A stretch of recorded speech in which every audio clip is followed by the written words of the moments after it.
So in this question, we have a probability scale, and it shows the probability of each of the events A, B, C, and D, which we can see on the scale in these places. And firstly, we're asked to write down the letter of the event that is certain. So it's a good idea just to make sense of the probability scale, see what it's showing us exactly. So if we have a probability of 0, we're working with the range of 0 up to 1 here. So a probability of 0 is telling us that there is a 0% chance of it happening. This event cannot happen, and a probability of 0 here is going to be impossible if there's no percentage or just no chance of it happening. As we move up the scale then, it's going to get more and more likely until we get to a half here, which could basically be equated to a 50% chance of it happening. So it's equally likely to happen as it is to not happen. And then we get increasingly and increasingly more likely until we have a probability of 1 here, which may make it easier to write as 100%. So this has an 100% chance of happening. It is definite that this event will occur. So reading the question again, we're asked to write down the letter of the event that is certain. With an 100% probability, this event is definitely going to happen, so the event that is certain is going to be this point here, which is D. And now we're asked to write down the letter of the event that is unlikely.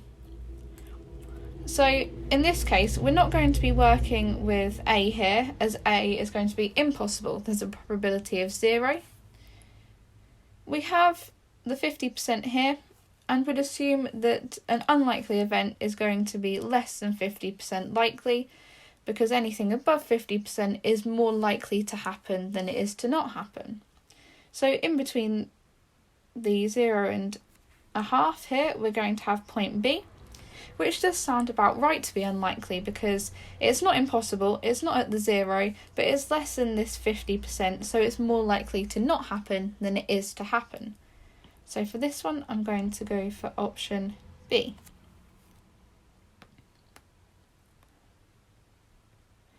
And here we're told that there are 12 counters in a bag, 3 red counters, 1 blue counter, and 2 yellow counters, and then the rest of the counters are green. Caitlin takes at random a counter from the bag, and we're told to show that the probability that this counter is yellow or green is going to be 2/3. So the thing that's jumping out to me here at first is going to be the fact that we have the number of red, blue and yellow counters, but we haven't been told the number of green. So we have a total of 12 counters in the bag, and if we have 3 red, 1 blue and 2 yellow, the rest are green, we can work out the number of green counters. So the number of green counters, we can take the total of 12 and subtract what we already have. So 3 red minus 1 blue minus 2 yellow. And that is going to give us an answer of 6. So there are 6 green counters.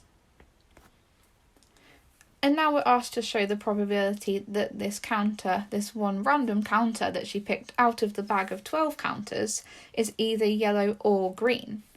So we can add together the number of yellow and green counters there are in the bag. So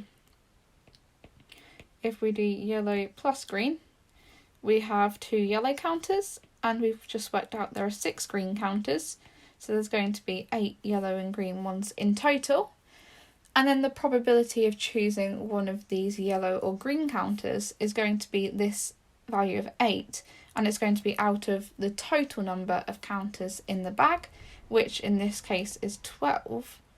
And then if we simplify this by dividing both the top and the bottom by 4, we're going to come to this answer of 2/3, and that's the value that we were asked to show in the question, and the probability that this counter is yellow or green is going to be 2/3 as required in the question.